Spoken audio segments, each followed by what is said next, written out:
My dear viewers and learners, welcome. নমস্কাৰ। আজি এই ভিডিঅ'টোৰ যোগেদি কিছুমান কমন ৱৰ্ডছৰ অসমীয়া অৰ্থ দিয়া হৈছে, লগতে বাক্যত প্ৰয়োগ কৰা হৈছে। এই ভিডিঅ'টো আমাৰ বিদ্যালয়সমূহৰ লাৰ্ণিং গেপ থকা আৰু শিক্ষকসকলৰ বাবে খুবেই উপযোগী হ'ব বুলি মই ভাবোঁ। ভিডিঅ'টো FLN অৰ্থাৎ ফাউণ্ডেশ্যনেল লিটাৰেচি আৰু নিউমাৰেচিৰ ওপৰত বেছ কৰি প্ৰস্তুত কৰিবলৈ চেষ্টা কৰা হৈছে। মৰমৰ ছাত্ৰ ছাত্ৰীসকল নমস্কাৰ। আজি আমাৰ দৈনন্দিন জীৱনত ব্যৱহাৰ কৰা কেইটামান শব্দৰ বিষয়ে শিকোঁ। শব্দবিলাকৰ অসমীয়া অৰ্থ শিকোঁ। আই মানে মই। মই। মাই মোৰ। MY মাই মোৰ। মি মোক। ME মি মোক। উই আমি। WE উই আমি। আৱাৰ আমাৰ। OUR আৱাৰ আমাৰ। আছ US আছ আমাক। আছ আমাক। ইউ তুমি বা তোমালোক বা আপুনি বা আপোনালোক। U YOU U. ইয়োৰ তোমাৰ বা আপোনাৰ। YOUR ইয়োৰ তোমাৰ বা আপোনাৰ। হি HE হি তেওঁ বা তেখেত। হি। হিজ HIS হিজ তাৰ বা তেওঁৰ বা তেখেতৰ। হিজ।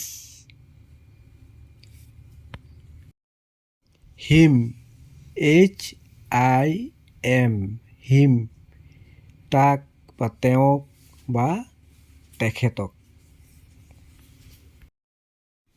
সি SHE সি মানে মহিলা হ'লে তাই বা তেওঁ। হাৰ HER হাৰ তাইক বা তেওঁক মহিলাৰ ক্ষেত্ৰত ব্যৱহাৰ কৰা হয়।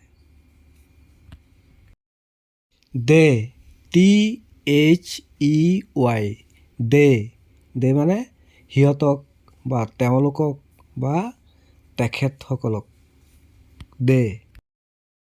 দেয়াৰ THEIR দেয়াৰ মানে সিহঁতৰ বা তেওঁলোকৰ বা তেখেতসকলৰ।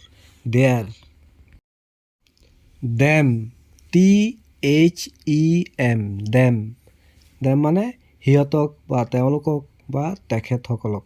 Them THEM them. এতিয়া আমি প্ৰতিটো যিকেইটা ৱৰ্ড আমি আজি শিকিলোঁ এই ৱৰ্ডকেইটাৰ এটা এটা বাক্য লিখি অহা। মই এম ৰিডিং নাও তাৰমানে মই এতিয়া পঢ়ি আছোঁ। মাই মানে মোৰ। দিছ ইজ মাই বুক এইখন মোৰ কিতাপ। This is my book. মি মানে মোক। Please give me a glass of water অনুগ্ৰহ কৰি মোক এগিলাচ পানী দিয়ক বা পানী দিয়া। আকৌ এবাৰ পঢ়ি দিছোঁ। Please give me a glass of water অনুগ্ৰহ কৰি মোক এগিলাচ পানী দিয়ক। উই WE উই মানে আমি। উই লিভ ইন আছাম আমি অসমত থাকোঁ বা অসমত বাস কৰোঁ। We live in Assam. আমি এইদৰে ক'ব পাৰোঁ উই আৰ ৰিডিং নাও আমি এতিয়া পঢ়ি আছোঁ we are reading now hour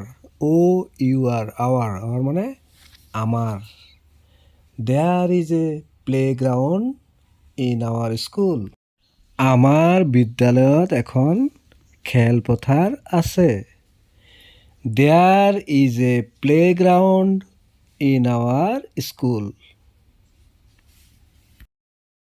আছ আমাক দ্য টিচাৰ টিচেছ আছ শিক্ষক মহাশয়ে আমাক শিক্ষা দিয়ে দ্য টিচাৰ টিচেছ আছ ইউ মানে তুমি আৰু ডাঙৰ মানুহ হ'লে আপুনি বা তোমালোক বা আপোনালোককো বুজায় ইউ আৰ মাই ফ্ৰেণ্ড তুমি মোৰ বন্ধু ফ্ৰেণ্ড মানে বন্ধু you are my friend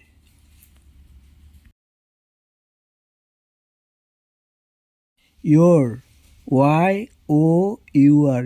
your মানে তোমাৰ বা আপোনাৰ বা আপোনালোকৰ দিছ ইজ ইউৰ বুক এইখন তোমাৰ কিতাপ হি মানে পুৰুষৰ ক্ষেত্ৰত ব্যৱহাৰ কৰা হয় হিৰ অৰ্থটো আছিলে হি আৰু ডাঙৰ মানুহ হ'লে তেওঁ বা তেখেত হি ইজ মাই ব্ৰাদাৰ ই মোৰ ভাই আৰু এটা বাক্য আছে হি ইজ মাই আংকেল তেওঁ মোৰ খুৰা হি ইজ মাই আংকেল মানে খুৰা দিছ ইজ হিজ পেন এইটো তাৰ কলম পেন মানে কলম হিম আই ন' হিম মই তেওঁক চিনি পাওঁ বা মই তাক চিনি পাওঁ ডাঙৰ হ'লে তেওঁক আৰু সৰু হ'লে তাক আকৌ এবাৰ পঢ়ি দিছোঁ আই ন' হিম